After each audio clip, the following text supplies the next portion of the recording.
Hello students, आपण याच्या आधी ग्लायकोलिसिस म्हणजेच EMP पाथवेचा पहिल्या स्टेप्स पर्यंतचा चॅप्टर पाहिला आहे. आता याच्या पुढचा चॅप्टर आपण सुरू करूया. तर ही जी पहिली स्टेप्स होती, या पहिल्या स्टेप्सला आपण फॉस्फोरायलेशन म्हटलं होतं.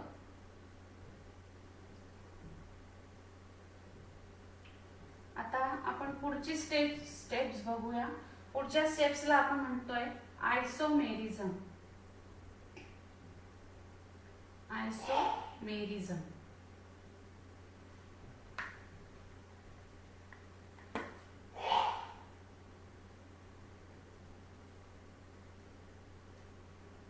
आयसोमरायझेशन. आता याच्यामध्ये पहिला शब्द आहे आयसोमेरिझम. आता हा शब्दाचा अर्थ आपण समजून घेऊ. त्यापूर्वी पहिलेची रिएक्शन थोडी बघून घ्या. हा जो ग्लुकोज होता, ज्याच्याकडे कार्बनची संख्या 6 होती, म्हणजे कार्बनची संख्या 6 आहे, त्याच्यासोबत एक एटीपीचा मॉलिक्यूल रिॲक्ट होतो in the presence of hexokinase and magnesium factor. पुढे रिॲक्शन घडून येते आणि त्या रिॲक्शनमध्ये आपल्याला पहिला प्रॉडक्ट मिळतो, तो म्हणजे ग्लुकोज 6 फॉस्फेट प्लस एडीपी. याचा मिनिंग असा होतो की ग्लुकोजच्या 6व्या कार्बनला फॉस्फेट ग्रुप अटॅच आहे आणि या एटीपी मधला एक फॉस्फेट याला अटॅच झाला, म्हणून इथे 2च फॉस्फेट शिल्लक राहिले, म्हणून आपला दुसरा प्रोडक्ट आहे एडीपी, ॲडिनोसाइन डायफॉस्फेट असं त्याचं नाव झालं. आता दुसरी रिॲक्शन आहे आयसोमरायझेशन. आयसोमरायझेशन मध्ये काय होतं की आयसोमेरी याच्यामध्ये जो शब्द आहे तो शब्द पहिले समजून घेऊया. आयसोमर्स. तर हा जो प्रॉडक्ट आहे, मी आधी पण बोलली होती की रिॲक्शन मध्ये जो प्रॉडक्ट तयार होईल तोच प्रॉडक्ट पुढच्या रिॲक्शन्स मध्ये काय बनेल, रिॲक्टंट बनेल. तर हा रिॲक्टंट म्हणून आपण याला इकडे पहिले बघूया. Glucose 6 phosphate. आता याचं आयसोमरायझेशन होणार आहे. याचं आयसोमरायझेशन होणार आहे म्हणजे काय की आयसोमर, याच्यातला जो शब्द आहे आयसोमर, याचा मिनिंग असा होतो की पदार्थ जो असतो त्याचा मॉलिक्युलर फॉर्म्युला सारखाच असतो, परंतु त्याला आपण एकापेक्षा जास्त पद्धतीने स्ट्रक्चरली लिहू शकतो. त्याचा स्ट्रक्चरल फॉर्म्युला आपण एक किंवा त्यापेक्षा जास्त पद्धतीने काढू शकतो. त्याला म्हणतो आपण आयसोमर त्या प्रॉडक्टला, आणि प्रॉपर्टीला आपण आयसोमेरिझम म्हणतो. आणि इथं आपण या पदार्थाचं सायटोप्लाझम मध्ये आयसोमरायझेशन होणार आहे. तर बघा, याला जो एन्झाईम लागणार आहे तो एन्झाईम आहे फॉस्फोग्लुको आयसोमरेज. हे त्याचं एन्झाईमचं नाव आहे. या एन्झाईमच्या प्रेझेन्समध्ये ग्लुकोज 6 फॉस्फेटचं कन्व्हर्शन फ्रुक्टोज 6 फॉस्फेट मध्ये होतं. Fructose 6 phosphate. बघा, इथे फरक कुठे पडला? हा आणि हा पदार्थ सारखाच आहे, फक्त स्ट्रक्चरली याला आपण वेगळं लिहिलंय आणि हाच आणि ह्याचं स्ट्रक्चरल फॉर्म्युला वेगळा आहे, बट मॉलिक्युलर फॉर्म्युला कसा असेल, सेम आहे. म्हणून याचा कन्व्हर्शन, ग्लुकोज 6 फॉस्फेटचा कन्व्हर्शन फॉस्फोग्लुको आयसोमरेज नावाच्या एन्झाईमद्वारे फ्रुक्टोज 6 फॉस्फेट मध्ये झालं. आणि या प्रॉपर्टीला आपण म्हटलंय आयसोमरायझेशन. आणि मॅक्सिमम ग्लुकोज जो सायटोप्लाझम मध्ये येत असतो आपल्या खाण्याद्वारे, आफ्टर द डायजेशन आपल्या रक्तामध्ये त्याचं शोषण होतं, ज्याला आपण ॲब्सॉर्प्शन म्हटलं, आणि नंतर ते सेलमध्ये ॲसिमिलेशन प्रोसेसद्वारे पोहोचवलं जातं, ट्रान्सपोर्ट होतो. तर तो जेवढाही ग्लुकोज येतो तर तो याच रूपामध्ये मॅक्सिमम ग्लुकोज फ्रुक्टोज 6 फॉस्फेटमध्ये कन्वर्ट केला जातो. तर ही दुसरा टप्पा आहे आयसोमरायझेशन. आता तिसरा टप्पा बघा. तिसरा टप्पा, आपण पहिला टप्पा हा पाहिला होता फॉस्फोरायलेशन 1. आता आपण तिसरा टप्पा बघूया,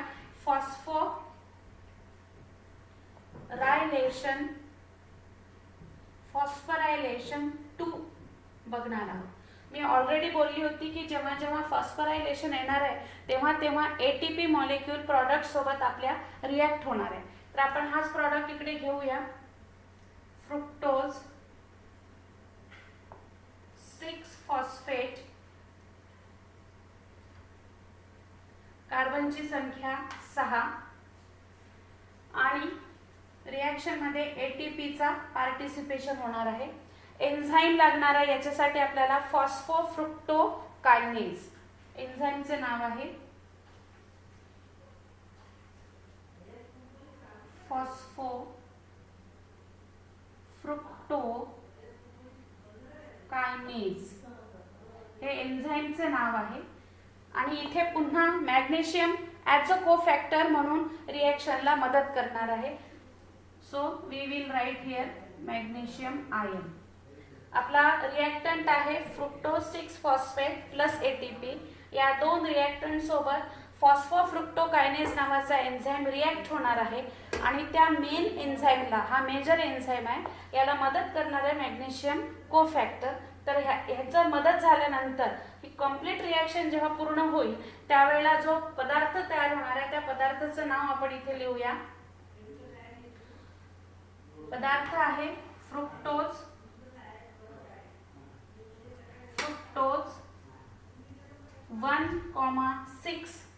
1,6 डाय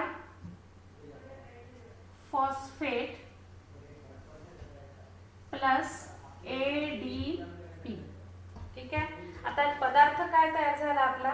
फ्रुक्टोज 1,6 डायफॉस्फेट हा आपला पदार्थ तयार झाला. आता ऑलरेडी काय होणार आहे, इथे हा 1 शब्द आलाय, आकडा आलाय आणि इथे ऑलरेडी आपल्या प्रॉडक्ट मध्ये हा 6 आकडा होताच, हा 6 नंबर होताच.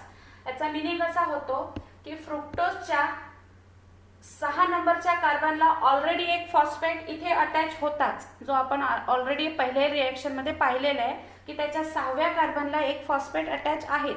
परंतु हा पदार्थ तयार होत असताना again what happened here, again to the 1 number of carbon atom another phosphate has attached.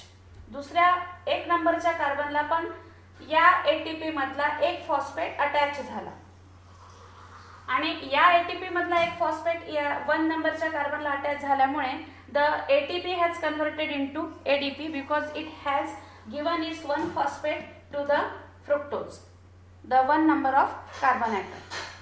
ठीक आहे. So the name of the new compound, नवीन कंपाऊंडचं नेम काय आहे? now see the name, that is fructose 1,6 diphosphate plus ADP. It means that to the 6 carbon atom 1 phosphate group is already attached, and in this new reaction to the 1 number of carbon atom another phosphate from the ATP is attached. So the system of nomenclature, according to the system of nomenclature, जो number लहान असतो त्याला पहिल्यांदा घ्यायचं असतं आणि जो number मोठा असतो त्याला दुसऱ्यांदा घ्यायचं असतं. म्हणून आपण काय म्हटलंय, fructose 1,6 diphosphate. Di means what? 2. Di means 2. This di means 2. किती फॉस्फेट झाले? Total phosphates are there. How many total phosphates are there? There are 2 phosphates. So the word is diphosphate. म्हणजे 1 नंबरच्या कार्बन ॲटमला पण फॉस्फेट ग्रुप अटॅच आहे, 6 नंबरच्या कार्बनला सुद्धा phosphate group already attach होता. असे 2 फॉस्फेट तयार झाले. म्हणजे फ्रुक्टोजच्या 1 नंबरच्या कार्बन ॲटमला आणि 6 नंबरच्या कार्बन ॲटमला फॉस्फेट ग्रुप अटॅच आहेत आणि एटीपी मधला एक फॉस्फेट फ्रुक्टोज कडे गेल्यामुळे it has converted into ADP.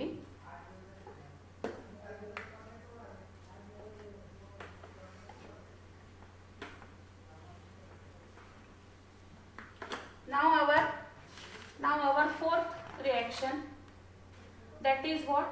Cleavage. Our fourth reaction is cleavage, right?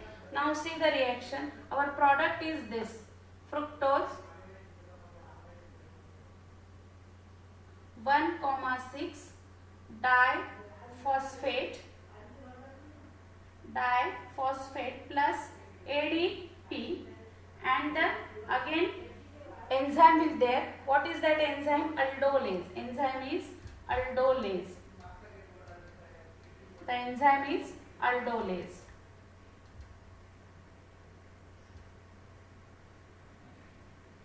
Now the what is the new product here? We will get here 3PGAL plus DHAP. The product is 3PGAL and DHAP. See here the carbon number of carbon atom are 6, but here you will get two groups of 3 carbon atoms separately. This PGAL has 3 carbon atom and this DHAP has 3 carbon atom. So these both compound are called as triose. Triose means 3. There is a combination of 3 carbon atom in one product and 3 carbon atom in another product. So the name of this product is PGAL, phosphoglycerol dehyde. Phosphoglycerol dehyde and DHAP, dihydroxy acetone phosphate. Acetone phosphate. The name of this compound. What it means? This fructose 1,6 diphosphate becomes split. हा जो fructose 1,6 diphosphate आहे हा इथे split होतो because of the enzyme aldolase. In the presence of enzyme aldolase, the splitting of fructose 1,6 diphosphate has occurred.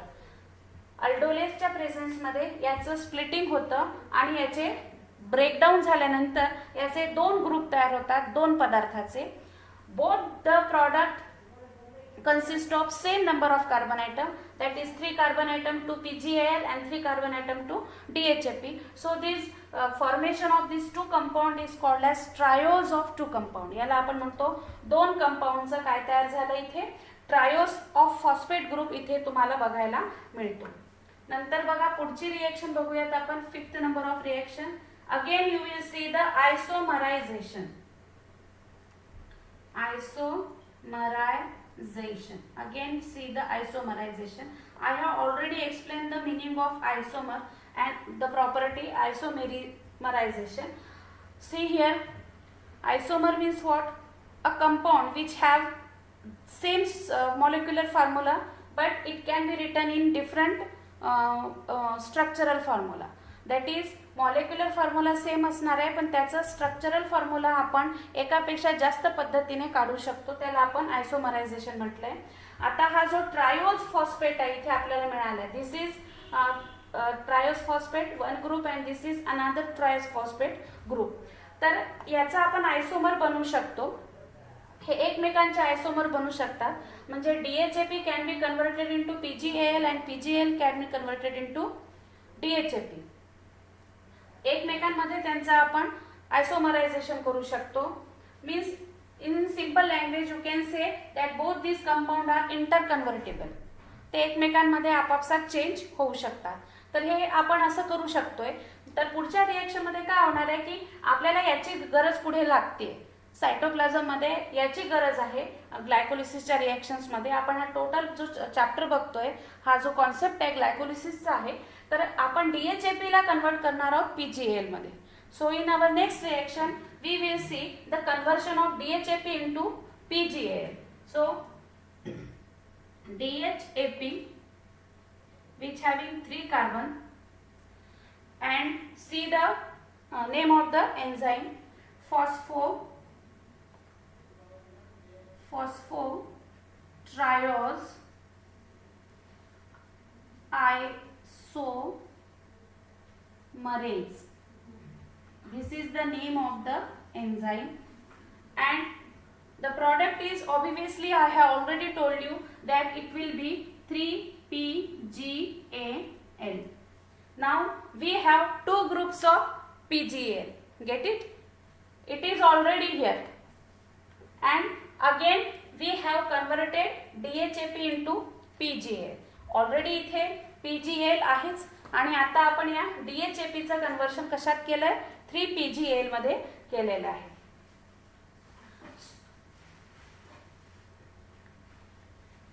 Now see, we have the respiratory substrate. Respiratory substrate म्हणजे काय, ज्याच्यासोबत रेस्पिरेशनची पुढे रिएक्शन होणार आहे असा पदार्थ, ज्याच्यासोबत आपण रिएक्शन करतो आहे त्या पदार्थाला आपण म्हणतो रेस्पिरेटरी सबस्ट्रेट. तर आपल्याला रेस्पिरेटरी सबस्ट्रेट दोन स्वरूपात मिळालेलं आहे.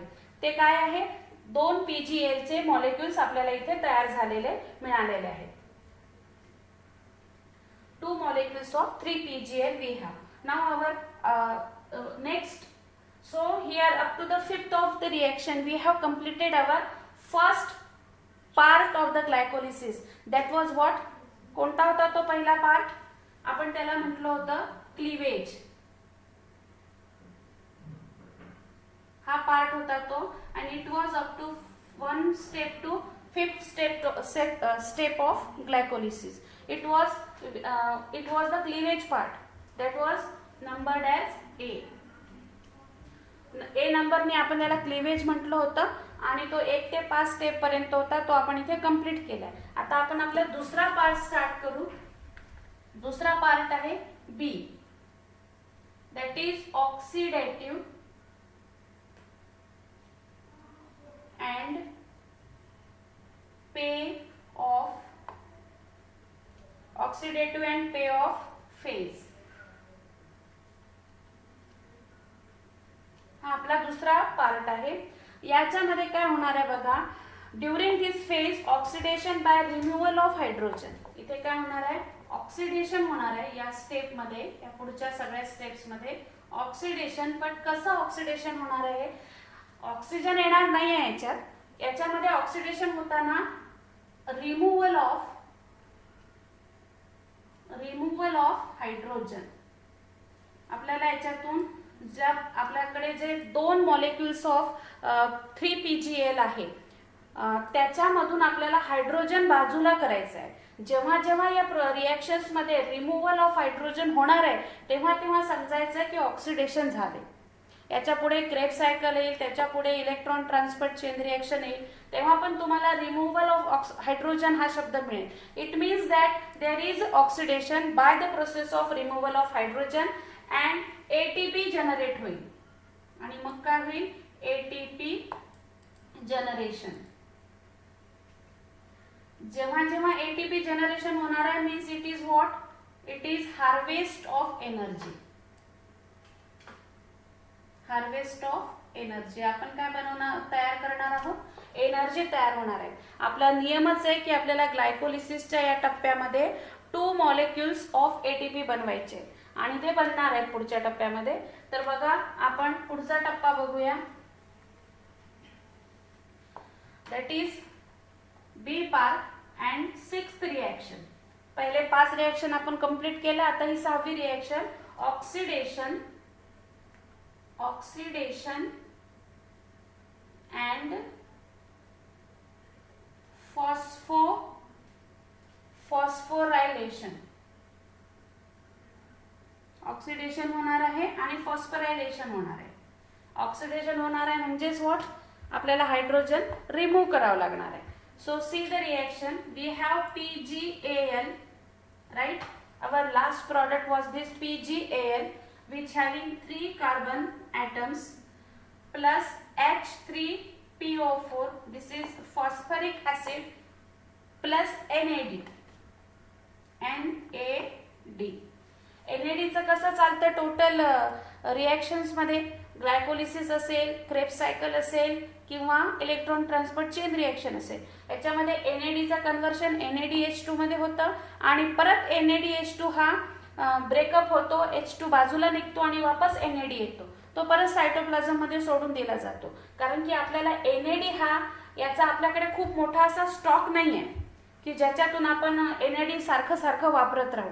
NAD हा जेवढा आहे त्याचं कन्व्हर्शन NADH2 मध्ये होतं आणि NADH2 ब्रेकअप होऊन परत कशात येतं, NAD मध्ये येतो. So it is, this is NAD and what is now requirement is what, enzyme, that is The enzyme is phosphoglyceraldehyde. Phosphoglyceraldehyde dehydrogenase. Dehydrogenase. Itself the enzyme tells you the meaning. Dehydrogenase. This D means decrease, to remove. काढून टाकणे. कोणाला काढून टाकायचं आहे? We have to remove the hydrogen, right? So the name of the enzyme is phosphoglyceraldehyde dehydrogenase, and we will obtain the new product 1,3. means already 3 नंबरच्या carbon ॲटमला PgAl attach होताच. आता 1 नंबरच्या कार्बन ॲटमला काय अटॅच होते बघा. 1,3 PgA प्लस NADH2, राईट. इथून hydrogen जो remove झाला तो कोणी पिकअप केला? NAD ने घेतला. So it is converted into NADH2 and 3 PgA. It also have the carbon atom in as a number in 3. इथे सुद्धा कार्बन ॲटम किती संख्यामध्ये आहे? 3 number of carbon, 3 number of carbon atom we have. So what is this? Nicotinamide adenine dinucleotide. The name of this NAD is nicotinamide adenine dinucleotide. This NAD, nicotinamide adenine dinucleotide. And the name of this PgAl you already know, phosphoglyceraldehyde. The name of this PgAl is phosphoglyceraldehyde. So we have finished our first part and here, and we have started the second part of glycolysis, and which we have taken our first 2 reactions, 5th and 6th here. So we have obtained the product that is 1,3 PgA plus NADH2. Here NAD is reduced into the NADH2, means nicotinamide adenine dinucleotide is reduced into NADH2. So students, we will learn our next reaction into our next lecture. So then keep all the material, all the study in your mind properly. Till then, goodbye.